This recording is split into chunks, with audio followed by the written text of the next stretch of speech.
గత 10 ఏళ్లలో మన భారతదేశంలో జరిగిన అభివృద్ధిని మనమంతా చూస్తూనే ఉన్నాం.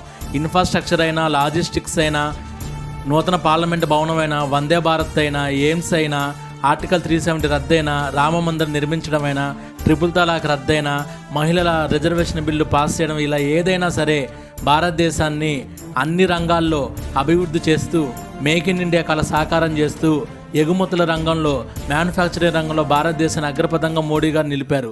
అయితే గత 10 ఏళ్లలో మీరు చూసింది జస్ట్ ఒక టైలర్ మాత్రమే. అసలు అభివృద్ధి, అసలు సినిమా ముందుంది.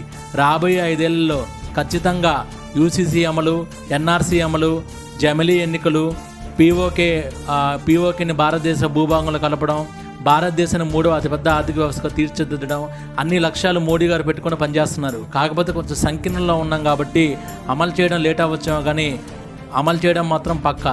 జై హింద్, జై శ్రీరామ్, జై బీజేపీ.